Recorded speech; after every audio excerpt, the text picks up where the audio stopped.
You know, we definitely live in a culture today where a lot of people who cry, hey, you're being intolerant, are they themselves being intolerant? You see, the moment that you and I call someone out and we tell them that what they're doing or what they believe is wrong, we are enforcing a particular perspective, a view. We are becoming a standard, telling someone, we the standard that are right, you are wrong. And so when it comes to Jesus Christ, there's a lot of people out there in the culture, and perhaps maybe you fit in this category where you look at Christians and you're saying, hey, you guys are intolerant because you believe that Jesus Christ is the only way to God. So therefore, you guys are all bigots, you guys are all narrow-minded, intolerant people. So how do we tackle this question? Is it intolerant to say that Jesus Christ is the only way to God? When we hear the very words from Jesus himself in John 14:6, when he said, I am the way, I am the truth, I am the life, no man comes to the Father except through me. Is that an intolerant statement, or was Jesus telling the truth? You see, because if Jesus was telling the truth, then yes, it's intolerant in the sense that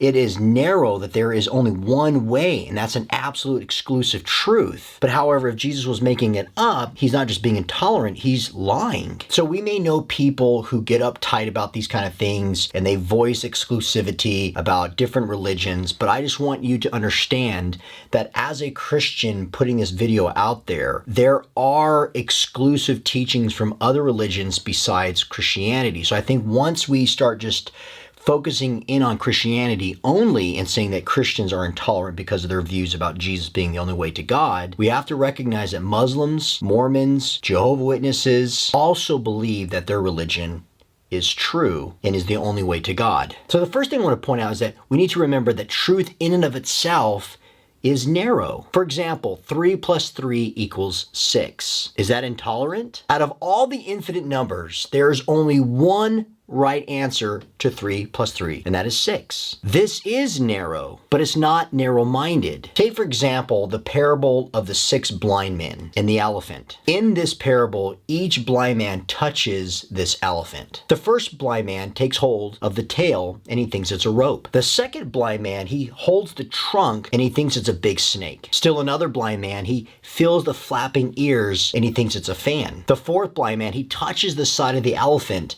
and he thinks it's just a huge wall. The fifth blind man, he grabs a hold of the leg and he thinks it's a big log. Finally, the sixth man, he reaches out and he touches the tusk of the elephant and he believes it to be a spear. The point is that none of the blind men are correct. They are all wrong. And how do we know they're wrong? Well, the narrator who's telling the parable knows it to be an elephant.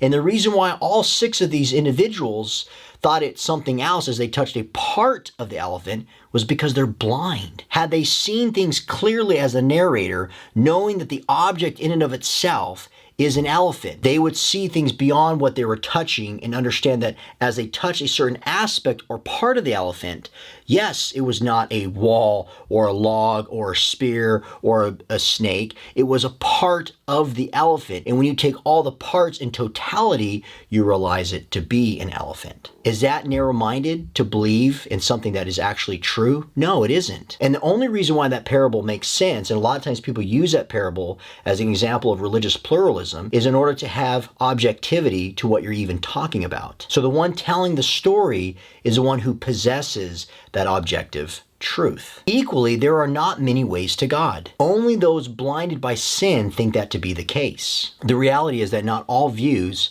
can indeed be true. You see, my friends, religions have opposite views, and opposites cannot both be true at the same time and in the same sense. But neither can all views be false. At least one view must be true. See, Jesus claimed to be the truth. As I mentioned before, Jesus said that in John 14:6. Paul said this in 1 Timothy 2:5, that there's one God and one mediator between God and man, the man, Christ Jesus himself. The great apostle Peter declared in Acts 4:12 that there is no other name given among man by which we must be saved other than the name Jesus Christ. That is either true or that is false. So there's no doubt that Jesus believed that he was the truth. Not a truth, not one way to God, but the only way to God. So the question is, did Jesus offer any evidence to support his claim? I believe so. Now, before I go any further, I want to mention that I wrote a book with my mentor, Dr. Norman Geisler, a few years ago with Baker Books. It's called The Bible's Answers to 100